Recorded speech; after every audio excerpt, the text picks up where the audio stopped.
All right, we are here in Sioux City, Iowa, getting ready to go see one of our clients' sites, several of their sites actually. But what makes this client special is they are Digital Shovel's first ever customer. They bought our first 40-foot container way back in 2018. They've been buying ever since.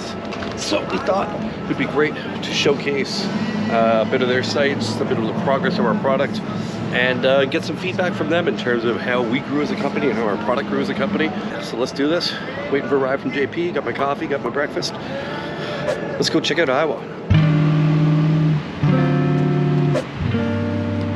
Good morning. Morning.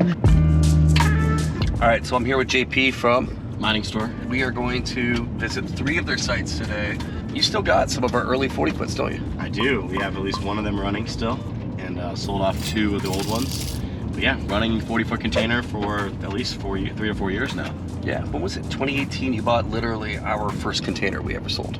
Yep, bought it and threw it in California for a solar company. What a great deal. That was a fantastic deal. Tell me about the site we're going to right now.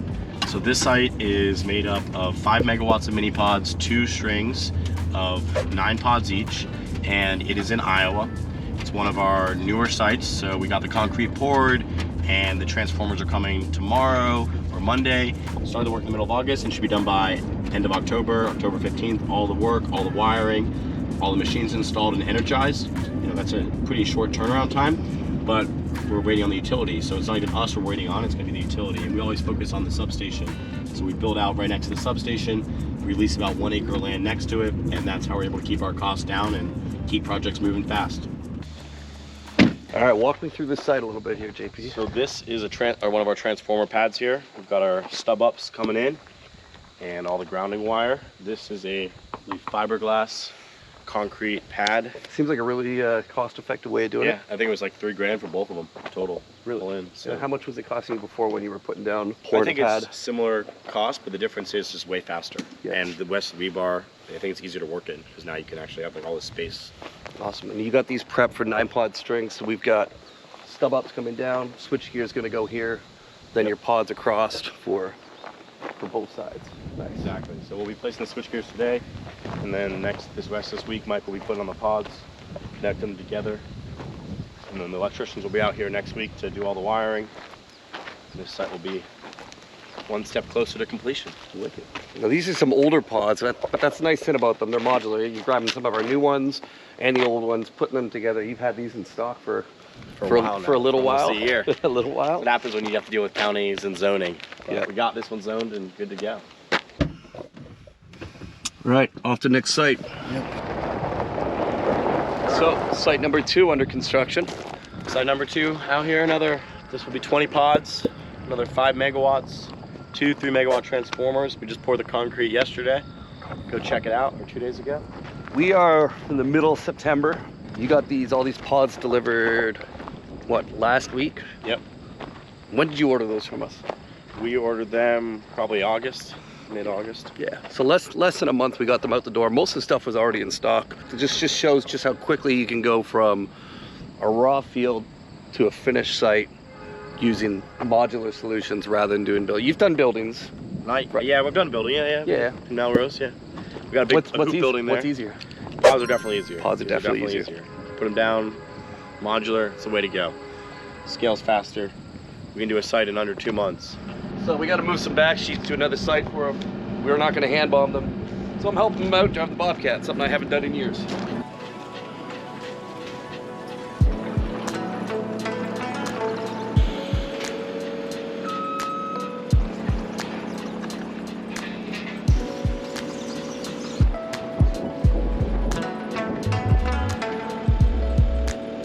Okay, so that we got that random task done, let's, you want to open one of these up, JP? Yeah. So I don't think you had cable trays in any of the last ones. I did not. The back sheets don't screw in anymore, they just pop in.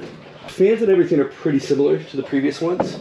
On the filter retainers, it's like this is, so it's a newer design, it's a hybrid of the other one. So it's 3 pins. One piece pops out. And then you'll notice down here, See how there's a separate little track here? That's from the outside, so you can slide in a 1-inch filter, a 1/2 inch or 1 inch. Some of our clients even just use bulk screen, like depending on what the size of that stuff is, just to catch really large shit. So you've got an atmospheric monitor here on the cold side, one on the hot side, right in the middle. It hangs down right in the middle of those two fans. You can just see it at the top. And then there's one outside as well. So every pod has a ceiling kit as well as the bus bar connectors. And we put it in each pod individually rather than we used to put it all in the switchgear. So if your switchgear went to another site, you magically would be missing all your bus pieces. Yeah, that blower fan in the back there, that is your hot air recirculation. Okay. And then so the ducts along the block. 2 sites down. Both sites that were pre-construction. Now we're gonna make our way over to one of the sites is actually operational.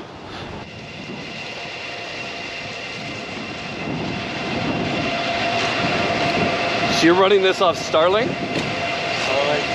Yeah.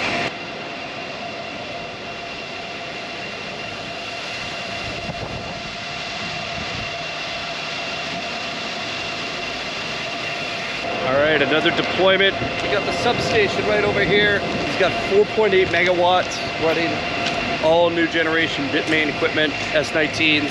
Soon to be older generation. We got the S21 coming out, which Digital Shovel's gonna be at in Hong Kong for that. So we are here at your, what is it, 4.8 megawatt site? Yep, 5 megs. 5 megs, up and running, all Bitmain, S19s? Yep. S19, S19 XPs. Well, how long have you been running this site for now? This site started off in November. Oh, November. Okay. Yeah. How long did it take you to get this one lit up? This one was about 4 months with the winter and the snow, so a little bit longer, but without the snow it would have been 2.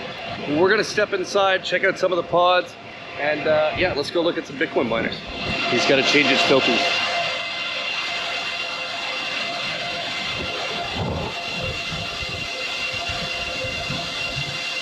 Great. So these are the newer ones, and those are all the older ones. Oh yeah, that is a much older version over there.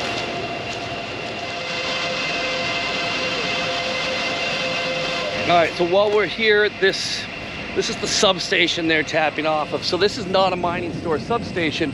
What they're actually doing is this particular provider had about 5 megawatts of extra capacity and was able to work out a deal where they were able to acquire and lease some land right close to the substation. Great strategy that a lot of our clients do, utilizing little pockets that are underutilized in our current electrical infrastructure, which actually lowers the cost of energy for everybody across the board because he's curtailing when they come to peak. When this substation gets to capacity, they're gonna turn off, which allows the grid to still service the same number of customers, but at the same time, that time when that infrastructure is underutilized, they're now making money off that, which they can then pass on some of that savings to the end customer, which drives down the cost of electricity, which reduces the amount of electrical infrastructure we need as a whole, which is actually better for the entire environment in terms of electrical pricing and a bit of sustainability. That's it for this site. Let's make our way back to the airport. This has been a great tour with Mining Store. We'll talk to them a little bit more here in the car on the way back. Oh, the dust. What's up? Bless you. All right. 3 sites down. 2 sets down, airport time. Not gonna make it to the 4th one where the 40-foot is, unfortunately, because I gotta catch a flight, but maybe we'll do that in another episode when we come back when these are all energized. Exactly. Cheers. You guys might remember JP from his viral TikTok videos. This is JP Baric. He bought 20 Bitcoin in 2013 for $70 each. Dr. Phil was on Dr. Phil. On Dr. Phil. By using energy through devices like this one here today, a Bitcoin miner. Check us out. That I've been tagged a million times in. Because everybody's like, Bitcoin mining, are they scammers? Did they take your things? No, they bought our things. They bought all of our things. Alright, well guys, that's gonna wrap up the video. Next time we will be back when those 2 sites are energized. We're gonna do a tour of that, and then hopefully the next 10 or 20 megawatts he's gonna be deploying afterwards. All right, thanks for watching that video. If you're looking to get started mining, we can help you out. We have partners like Mining Store and many others that can help facilitate sites at between 6.5 to 7.5 cent power in the US in stable markets. If you're interested, check out our website, www.digitalshovel.com, or hit us up by email, sales@digitalshovel.com. Thanks.